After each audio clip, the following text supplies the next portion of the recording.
Hello, how are you? Hello. Good, how are you? Hello, Liza. Hello, Mohammed. How are you? Good, thank you. Thank you for joining. So today we have a guest doctor, Muhammad Al-Shenawi. He will talk about some basic immunology and how it's affecting in corona patients, also cytokine storm. So thank you for your time. Thank you so much. You're welcome. Happy to join you guys, and I'm glad for the good work you are doing and all the good information you are giving to your viewers. Thank you so Thank you. much Appreciate it. for appreciating. Yeah. Thank you Sure. for your time. Also, you are helping us, and everyone had some questions regarding this immunology, how it's working, and how the cytokine storm is happening.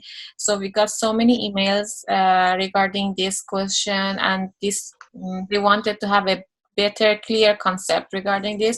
So I thought that you are a good candidate to explain it to everyone because you have a really nice concept, I know. So we're happy to have you here with us. Thank you. I will try to explain a little bit about the cytokines and what's happening with the immune system. Let's when we start or when we begin to talk about the immune system, we have to realize that we have two arms of the immune system. There is the innate immune system, and there is the adaptive immune system. The innate immune system is the non-specific form of the immune system. It's the first line of defense our body does to protect us from infections. So it's non-specific, it's not really directed against specific organisms. So any pathogen, anything foreign that tries to get into the body, it comes first with the innate immune system. Yes. They usually divide it into mechanical, like the skin, the mucous membranes, and chemicals, like some chemicals or some proteases, enzymes that our cells secrete non-specifically to any pathogen, to kill any pathogen. And there are also some cytokines that's considered to be part of the innate immune system. Basically, what the body is trying to do is the body is trying its best not to elicit the second arm of the immune system, which is adaptive immune system, because eliciting the adaptive immune system has its costs. It has like the cost of eliciting the adaptive immune system can be a lot, and it can be to some extent destructive. Yeah. So the body is trying its best to just limit the infection by just using the innate immune system as much as possible. Yes. If that fails, and if the body is unable to eliminate the pathogen through the innate immune system, the adaptive immune system comes into play. The reason is the adaptive immune system cannot stay activated or cannot stay active all the time, because that can have dangerous effect in the body. This can kill the body. This can lead to autoimmune diseases. So the less we stimulate the adaptive immune system, the better. So back to the cytokines, like what are the major cytokines that's part of the innate immune system? I would say the major ones are interleukins, specifically interleukin 1 and interleukin 6. And the reason they call them interleukins is because they are interconnection or inter-signals between leukocytes. That's why they call them interleukins. Specifically, interleukin 1 and interleukin 6 plays a major role in the first defense against pathogen, whether it's bacteria or virus. Specifically, interleukin 1 and interleukin 6, they're called endogenous pyrogens because these are the ones that causes fever in general. The other cytokines that's important as part of the innate immune system are called tumor necrosis factor alpha. And this one specifically is a big, I would say a big advantage and a big disadvantage. So depends on the amount of tumor necrosis factor released, which basically depends on the severity of the infection. This cytokine specifically can be so dangerous to the body if it's released in large amounts. In small amounts, it can be beneficial, which is usually for like regular infections, not like so severe infections.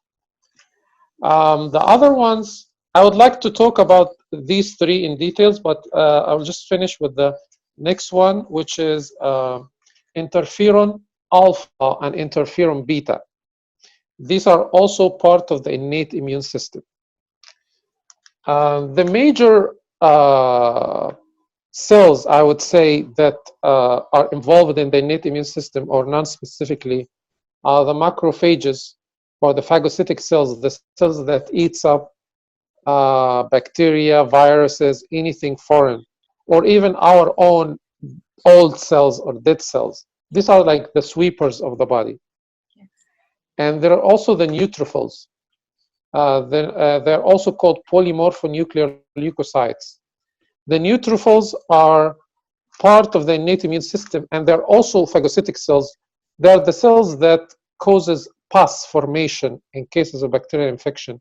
They get recruited into the site of infection, and they release a lot of enzymes that breaks down pathogens and breaks down cells, and ultimately causes pus formation.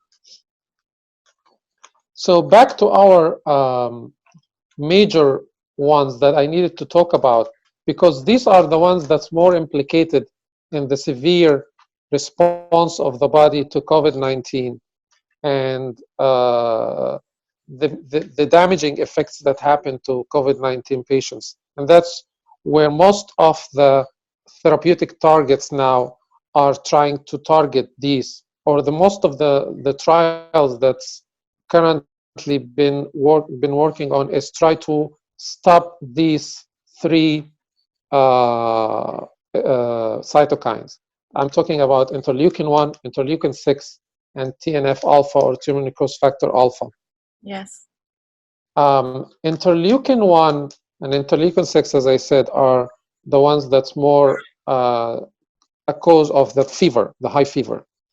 Basically, what happens in COVID-19, the body, like I said, is trying through the innate immune system to stop the virus from replication, and so stops or trying to stop the virus before eliciting the adaptive immune system. But the problem with COVID-19 is the virus is replicating too rapidly.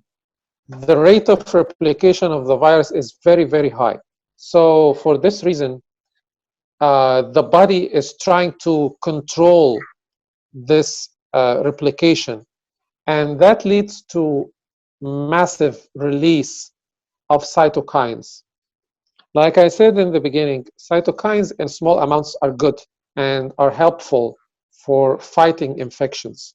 But when they're released in large amounts, in huge amounts, like what happens with COVID-19, some patients of COVID-19, not all of them, because as we know that according to statistics, more than 80%, or in some other studies, more than 90% of patients are asymptomatic or just have mild infection.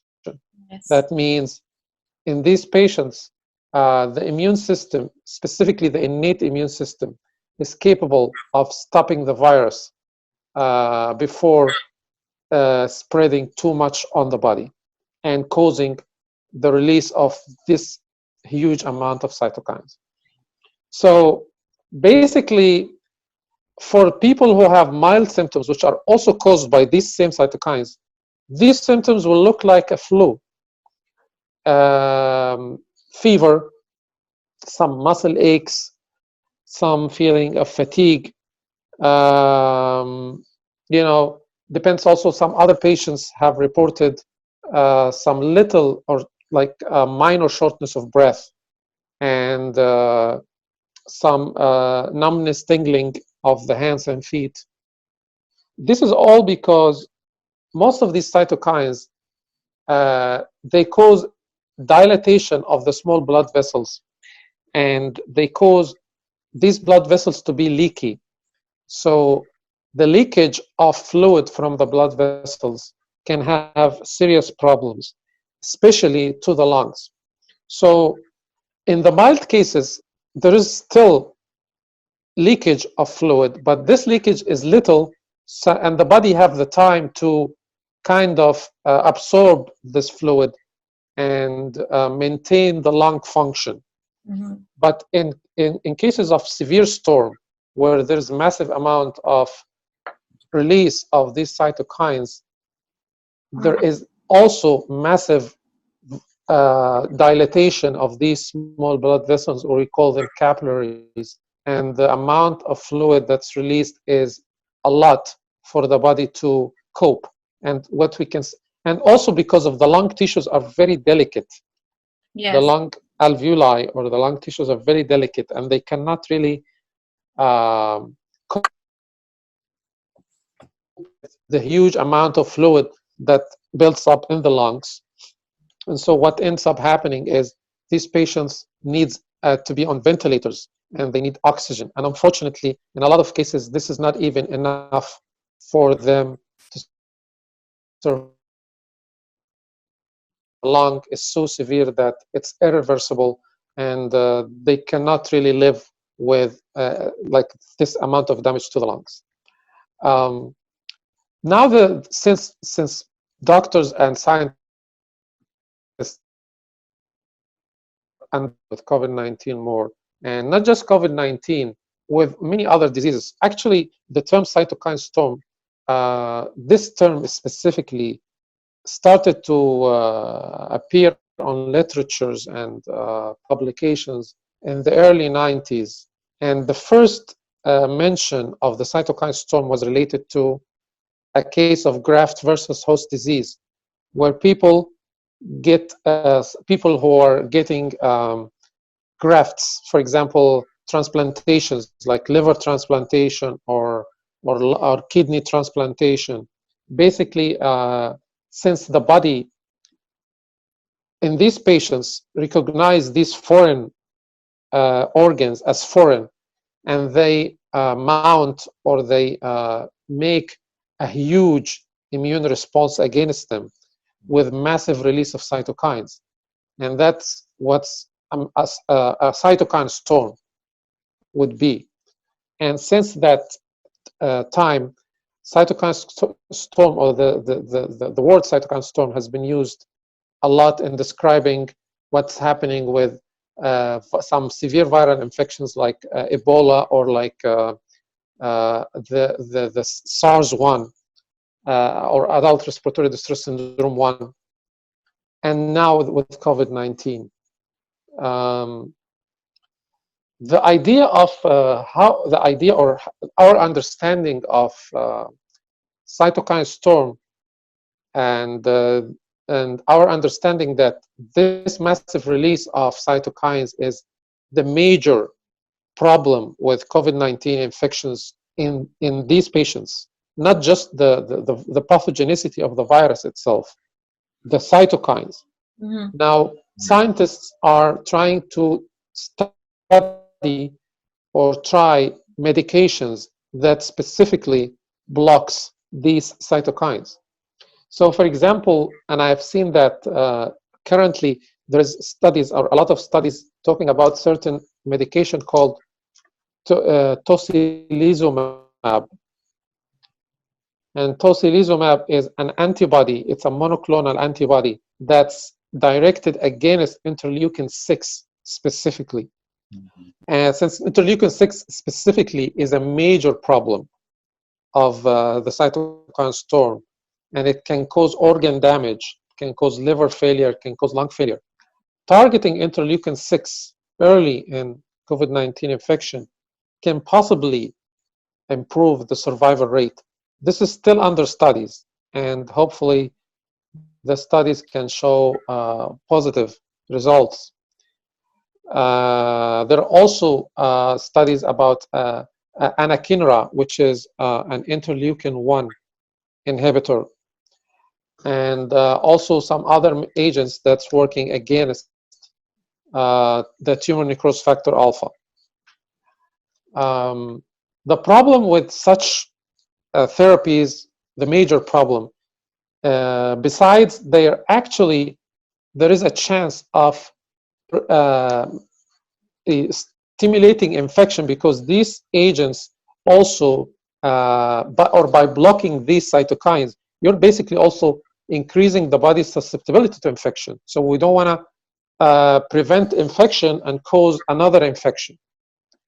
Right. So this is a major challenge. And the other challenge is these agents are very, very expensive. They're extremely expensive agents. And the cost of treating one patient would be huge. So this is also another challenge with these agents. But hopefully, with the more understanding of the pathology or pathogenicity of the virus, and if there are ways or better ways to stop this cytokine storm, we can be able to manage or increase the survival rate for infected patients with COVID-19. Thank you so much. The information that you gave, it's very concise and very important. Very helpful. It was a very good concept that so many people were asking about. Thank you so much for your time, Al-Shenawi, MD. He talked about some basics of immunology and also the concept that is coming up about the cytokine storm. So everyone was very confused. What is this and why is it happening? I'm so happy to join you guys, and thank you so much for giving me this opportunity. I hope what I said will be helpful for more understanding, and we all hope that with time, new treatments and new therapies will come out and stop this major problem that's affecting the whole world. We're all praying that this thing comes to an end soon. So hopefully this happens as soon as possible. We hope so. Yeah, inshallah. We hope so, and we pray. Thank you so much. I hope maybe with some other concept we will again have you with our discussion and as a guest. Thank you. Sure. Thank you. Thank you so much. Thank you. See you. See you. Bye-bye. Bye.